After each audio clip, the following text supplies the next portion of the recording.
My dad, growing up, loved thrillers and mysteries. And anything from like Gunga Din to The Four Feathers to Beau Geste. And he'd come into your room and he'd throw a book down and say, "You gotta read this book, you gotta read this book." Dad was a high school basketball coach. They all talk with that same cadence.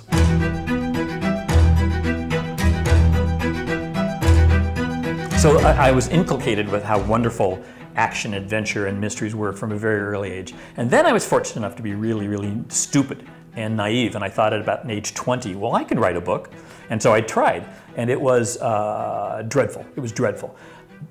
But I got to the all-important word, to the end, and then I realized I can write. I know how to do this. So I wrote another book, and I got to tell you honestly, I had my first book published by Bantam when I was still a student at Clackamas Community College in Oregon City. I got incredibly lucky, but I wouldn't have done it if I hadn't tried it. My books really are about me coming up with an idea, a concept, and saying, oh, that's kind of cool. I did 2 books about the people who investigate plane crashes, the National Transportation Safety Board, who get together and rebuild jetliners. Just because I thought, well, that's cool. And Finnegan and Fierro are bounty hunters trying to get bad guys to the International Criminal Court because, well, that's cool.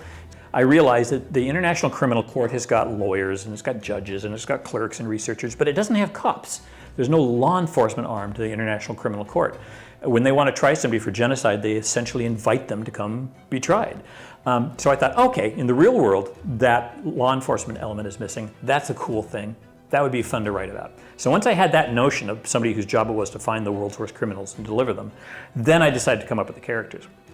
And what I really, really, really wanted to do, because I'd never seen this in a thriller, was have a male and a female protagonist who are co-equals but not love interests. They're never going to be love interests. There's no unrequited sexual tension going on. They're 2 co-equals with different skill sets. And I had just never seen that before, and that dynamic was something I really wanted to experiment with.